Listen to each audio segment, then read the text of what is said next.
Kerala state excise staff അസോസിയേഷന്റെ 45ാം ആലപ്പുഴ ജില്ലാ സമ്മേളനം NGO യൂണിയൻ ഹാളിൽ സംഘടിപ്പിച്ചു.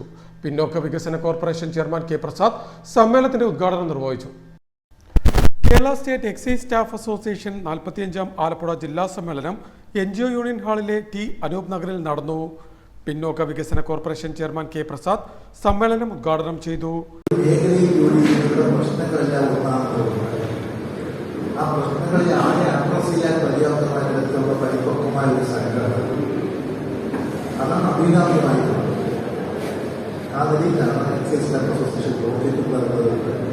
ഇതിന്റെ പ്രവർത്തനത്തിന് നേതൃത്വം കൊടുക്കുന്ന എല്ലാവരും ആ നിലയ്ക്ക് കൂടി ആ നിലയിൽ ആശംസിക്കുന്നു.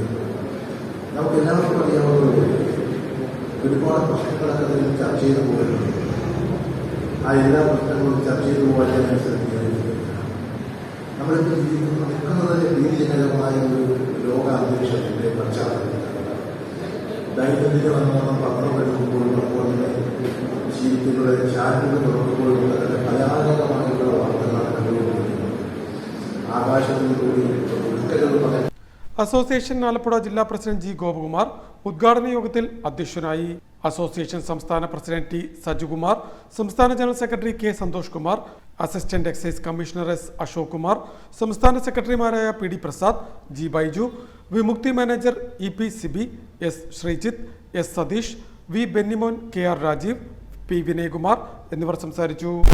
അസോസിയേഷൻ ആലപ്പുഴ ജില്ലാ ഉപാധ്യക്ഷൻ ആർ ജയദേവ് രക്തസാക്ഷി പ്രമേയവും അസോസിയേഷൻ ജില്ലാ എക്സിക്യൂട്ടീവ് അംഗം അനുശോചന പ്രമേയവും ജില്ലാ ട്രഷറർ PH പ്രവീൺ കുമാർ വരവ് ചെലവ് കണക്കും അവതരിപ്പിച്ചു. ജില്ലാ സെക്രട്ടറി പി ഡി കലേഷ് യോഗത്തിന് സ്വാഗതവും ജില്ലാ ജോയിന്റ് സെക്രട്ടറി വി അരുൺ നന്ദിയും പറഞ്ഞു. ആലപ്പുഴ ജില്ലയിലെ തോട്ടപ്പള്ളി അർത്തുങ്കൽ കേന്ദ്രീകരിച്ച് കോസ്റ്റൽ റേഞ്ച് ഓഫീസുകൾ അനുവദിക്കണമെന്നും കുട്ടനാട് റേഞ്ചിനെ വിഭജിച്ച് പുതുതായി എടത്വ റേഞ്ചും ആലപ്പുഴ റേഞ്ചിനെ വിഭജിച്ച് അമ്പലപ്പുഴ റേഞ്ചും ആരംഭിക്കണമെന്നും 45ാം ആലപ്പുഴ ജില്ലാ സമ്മേളനം പ്രമേയത്തിലൂടെ സർക്കാരിനോട് ആവശ്യപ്പെട്ടു.